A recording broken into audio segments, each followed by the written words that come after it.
Hello, this is Darren Nakamura, aka Dexter345. I'm going to run through the solution to the puzzle that I set for PjotrV on the Cracking the Cryptic Discord, Secret Santa. It's a couple of people have solved it. It's gotten some decent feedback, but this is mostly for my friends who wanted to see how to do it, didn't want to have to spend hours watching sudoku videos learning the techniques.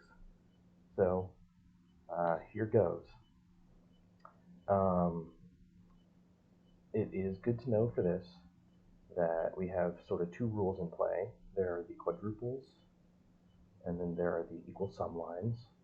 So quadruples, what those are saying is that in the cells touching this circle, for instance, we can find the digits 2, 3, 4, and 6 in at least, but since there's 4 of them, you know that exactly I'm going to find a 2, a 3, a 4, and a 6 in some configuration in that quadruple. Same here, 1, 2, 4, and 6, somewhere in that configuration. The equal sum lines are saying for each box that a line enters, the sum of the digits on the line are the same. And so the sum of those 3 digits is some total, and the sum of those three digits is the same total. So those are equal totals. And that's part of why the puzzle is called some equal totals. So the way that a lot of people will start this puzzle is they'll notice that the quadruples are all full quadruples, and so you can just sort of pencil them in. We know that there's going to be a 2, 3, 4, and a 6 in this one. We know that there's going to be a 1, 2, 4, and a 6 in that one. 3, 4, 5, and 6 there. 2, 4, 5, and 6 there. 1, 3, 4, and 6 there. 2, 5, 6, and 7 there. 4, 6, 7, 8 there. And 1, 2, 3, 6 there. And that's not really a deduction. That's just using the information that we have and sort of putting it into our notation. But one thing that a lot of people notice after this is that there are 6s in every single quadruple given. And that's pretty powerful for quadruples a lot of the time, because we know that there's a 6 somewhere in this quadruple, for instance, and there's a 6 somewhere in this quadruple. So we can't put any 6s in any of those cells, because if we did, for instance, the 6 there, that would push the 6 in this quadruple into that domino, and it would push the 6 in this quadruple into that domino, and then you would have 2 6s in column 6, and that wouldn't work. So can't have 6s here, can't have 6s here. Those are from the vertical quadruples. Can't have 6s there from the horizontal quadruples in rows 3 and 4, and then can't have 6s there from the horizontal quadruples in rows 6 and 7. And so one thing that you may notice is that the central box needs a 6, and the only place we can get it is that, right there in the middle. That's not actually the crucial first step to solving this puzzle, but that is usually the first thing people notice. The first step to solving this puzzle actually uses an advanced technique known as set theory. And to go over that a little bit quickly, it is all sort of based on the idea that we know at the start of any sudoku puzzle about sets of digits, even if we don't know their exact positions. So for instance, each row, each column, each box of a sudoku is made of the set of digits 1 to 9. It doesn't matter the order right now, we just want to know what's in that set. And so we can say that is, for instance, a set of the digits from 1 to 9. And that is also a set of the digits from 1 to 9. So we know in the green set and in the pink set, we have the exact same digits. Something a little bit more interesting we can do is we can say, well, that is a set of the digits from 1 to 9. That looks like the same thing. Green set, we have the digits 1 to 9. The pink set, we have the digits 1 to 9. So they're the same set of digits. But what's interesting here is that we have an overlap. And so while we don't know what this digit is, we can remove it from both sets, and it's still true to say that the digits in the green set are equal. They're the exact same 8 digits as the digits in the pink set. So I would encourage you, knowing this now, if you would like, take that information and see if you can find the break into this puzzle. Pause the video, go do it, or keep watching.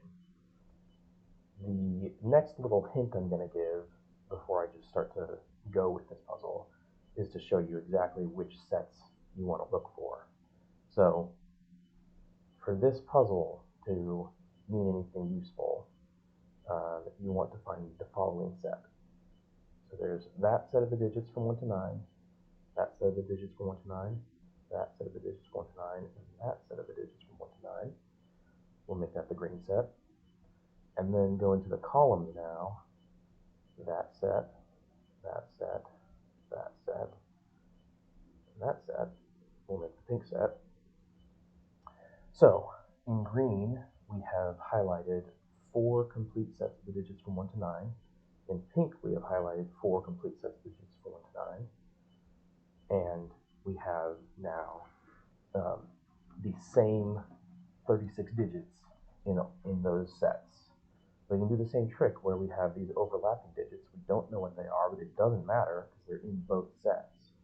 We can remove them from both sets, and it is still true now, although there are fewer digits.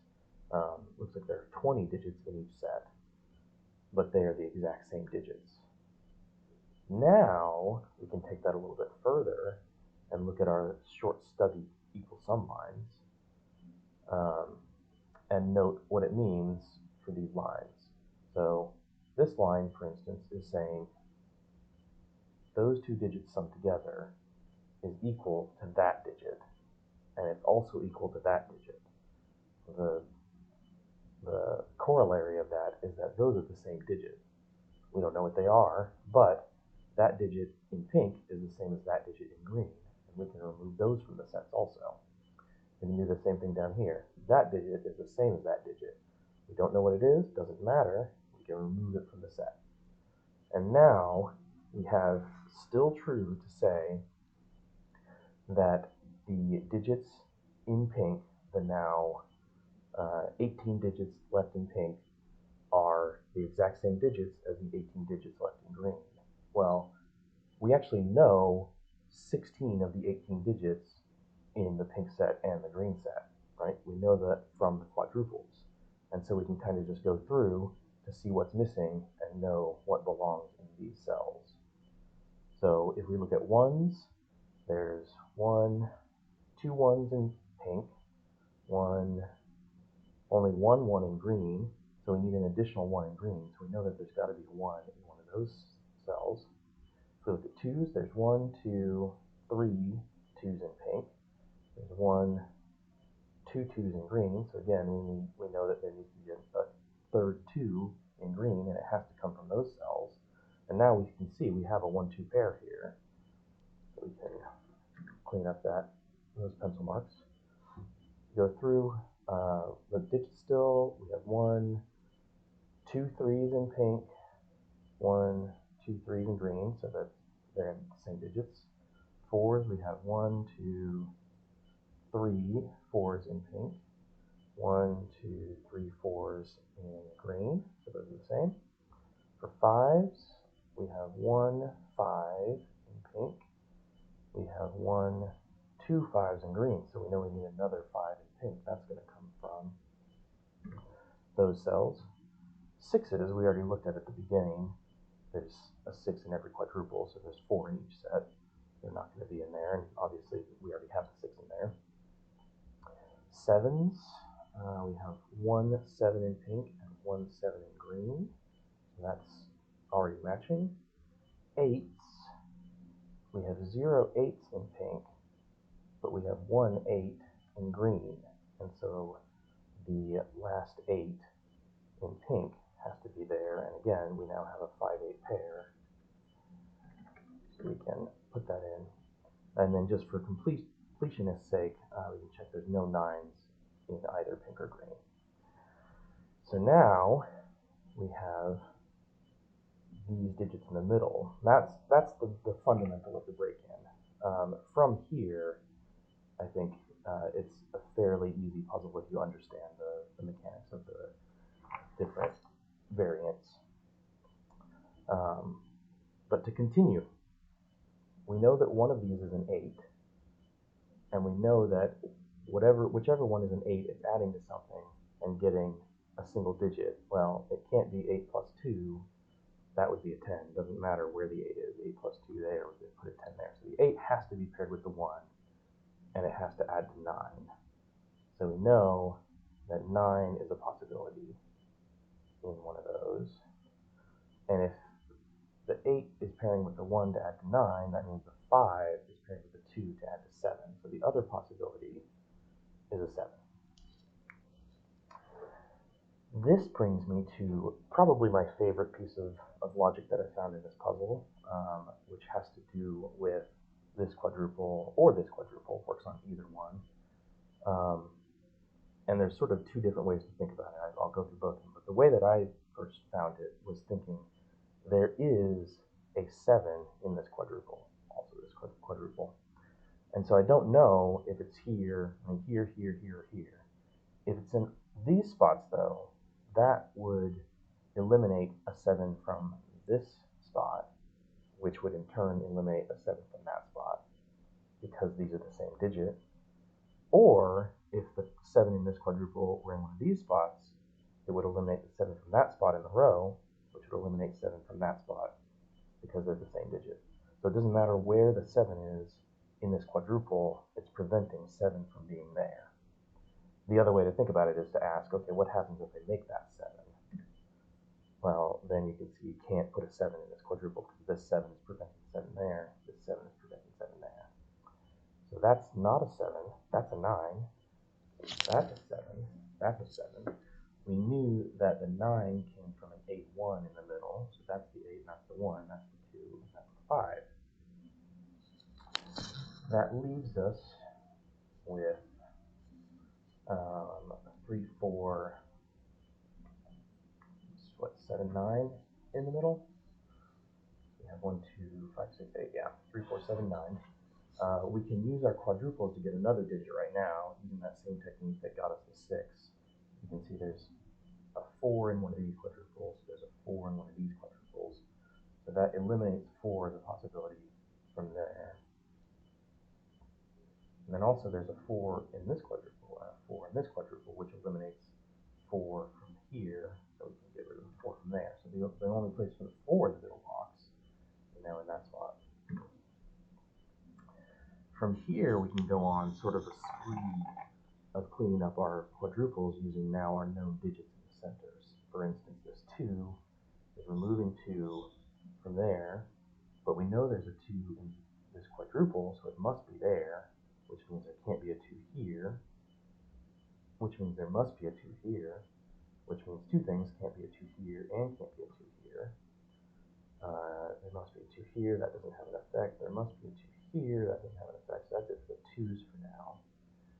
This 4 that we found, we do something similar. We can get rid of 4 from there, which means there must be a 4 there. We can get rid of 4 from there in the row, which means there must be a 4 there, which means there can't be a 4 there. There must be a 4 here, which means there can't be a 4 there. There must be a 4 here, which means there can't be a 4 there. There must be a 4 here, which means there can't be a 4 there. I think that's as far as we can take our 4's for now. 8's we can't do anything with, 9's we can't do anything with. The 7's don't do anything because they're not touching these 7's. The 5? Did I do 5? I don't remember. 1, not doing anything. Nothing I see anyway. Now I need to remember what I do next. It's all sudoku from here on out, really. Along with the equal sum lines here and there. And I'm actually not that good at sudoku.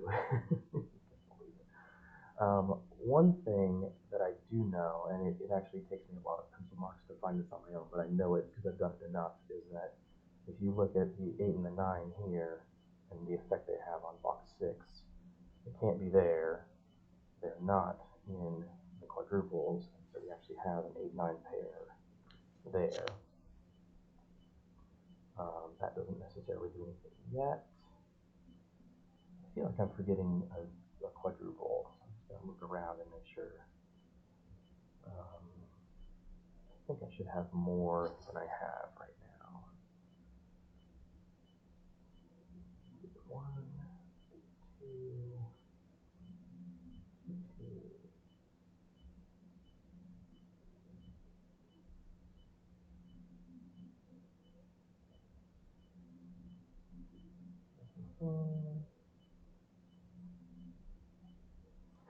Here's what it is.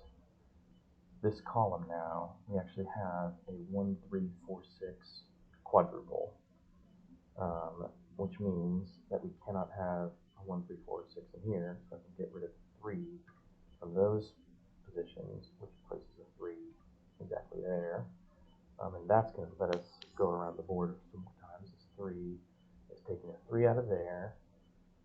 Now we have a 2, 6 here, which means we can't have a 6 there. The 3 that's here, we can take the 3 out of there. The 2, 6 here is also removing the 6 from there, which puts the 6 over here and takes the 1 out. 2, 6 there means I can't have a 6 there. Or we can't have a 6 there. 6 there. The 6 in this quadruple is here, so it can't be there. 6 is there, 6 is there. That can't be a 6. That's a 5, 7 now, so I can take out 5 and 7 from that. 2, 6 there means I can take the 6 out of that. There's definitely a 6 here, which means that can't have a 6, which means that 1, 3 means that can't have a 1. 2, 6, the 1, 3 here means that can't have a 3, so that's a 5, 6, and that can't have a 5 anymore. The 5 there means there's no 5 there, so the 2, 4 there means there's no 2 there. 5, 6 there. I don't know if that does anything. Oh yeah, the 1, 4 here means I can't have a 1 there. 3, 6 there means the 3 is not there. Okay, this looks right. So we get down to where we have our quadruples a little bit more sorted in what they could possibly be. Now we can kind of look at this central 5x5 box and start to fill it in. For instance, this row still needs a 7, 8, 9, and that can't be a 9, so that's just a 7 or an 8. This row is not as good because of that. We can do maybe the columns. Yeah, this column. For instance, we have 1, 2, we need 3, we have 4, we need 5. We got 6, 7, 8, 9. So that's the 3, 5. But this 3 up here means that actually has to be the 5, and that's the 3. I can do this column probably. We've got 1, we need 2, 3, 4, 5, 6, 7, 8, 2 and 8. And the 2 here means that's the 8, and that's the 2. We can look at this column. We need a 1 and a 9, it looks like. And that 9 is missing. That's a 1 and that's a 9. This row is all but done. We can get this one. That looks like it has to be a 1. And this row is still not quite there because we don't have this taken down to 2 yet. But this 1 is actually very powerful. You can see this equal sum line. We have at least 10 here, or we have exactly 10 there, and then at least 17, possibly 19 in this total. But now we can't actually make this 19, because if that were a 9 and this were 19, this is 1, these would have to add to 18, and that's not possible. We would have to do 2 9s, and that would break the puzzle. So that is a 7, that's a 9, that's a 2, that's a 9, that's a 7. This now adds 17, so these two add 16. The only way to do that in 2 cells that have to be different are 7 and 9. We fill in the rest of this box. We have the 1, 2, 3, 4, we have 5 and an 8, it looks like. Okay, let's look at maybe this column. We have 1, 2, 3, 4, we have 5, we have 6, 7, 8. 5, 8, the 5 here tells us the order. That's the 5 and that's the 8. And then this 8 is what's going to give this last one. So that can't be 8. That now can't be 7. We can sort of fill this in now. We've got 1, 2, and 4. How do we fill that in? We need 1 and 3, I think. Yeah, we can fill these in. 4 and 8, I believe. We can fill these in. We need 3 and 5. So now we have this nice plus that's either got digits in it or, just pairs that need to be resolved. And this step actually takes a while to find, but I know where it is, and it has to do with this line. So these equal sum lines, before we have any digits on them, they're not very powerful. But once we get some digits on them, we can figure some stuff out. And the question to ask here is, can this be a 3? Right? If this were a 3, then we can see, well, this couldn't be a 1, because that would make the sum of this line 4. There's no way to make that 4. You need a 2, 2. That doesn't work. So if we try a 4 here, 3 and a 4 makes that 7. That might work, but if we look, 7 here, we would need either a 2, 5, which is not possible, or a 6, 1, also not possible. So we can't actually make that a 3. That has to be a 5. That's a 3. So 3, that's a 4. This 5 is giving us a 5 and an 8 there. The 4 gives us a 4 and a 1. The 8, before I forget, gives me 8 there and 6 there. Oops, 6 there. 6 and 2. 2 and 4. 4 and 7. 7 and 9. That resolved quite a bit. We have this 2, 6 W pattern, but that's actually about to be resolved right now, because now we know this equals sum line, the sum is 6. So if that's 6, there's no way that can be 6, because that would have to be 0. So that's the 2, and that's the 6. That's the 2, and that's the 6. If this line adds to 6, then that has to be 4, and that's a 3. That's a 3, that's a 1.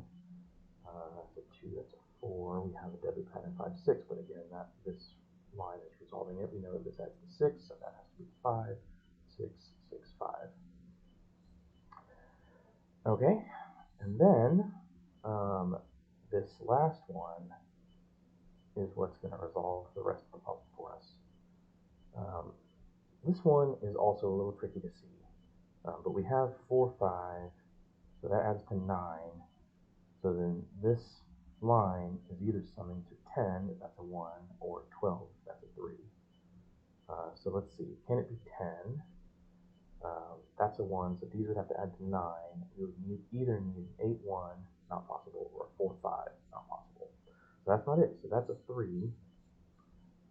That's a 1. This adds to 12. So we get this to add to 12.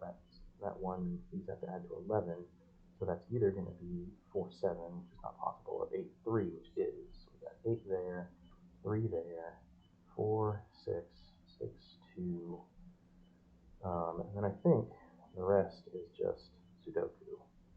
Let's see, we need a 1, 9 here. Not resolved. Good place to start. We need a 3, 5, it looks like here. 3 is going to give us that. So 3, 5, 5, 7, like that. Up here, we need a 1, 9 again, and that one is the 1 and 9. Here we need a 7, 8. Doesn't look resolved yet. Okay. What do we need? How is that not resolved? Alright, down here, we need 2, 7, 8, 9. 2 is locked out of there and into here. 7, 8, 9 triple in this column. The 9 then, that can't be a 9. Also, there's a 9 there. And that can't be a 9. Here we go. The 8 here means that's a 7. That's an 8. That's a 9. 7, no. 9 there gives us a 9 and a 1. A 1 and the 4. And I guess it was that 4 that I was saying. And finally, 7 and 8. And we are done. I forgot to set the timer, but I think that was like 30 minutes.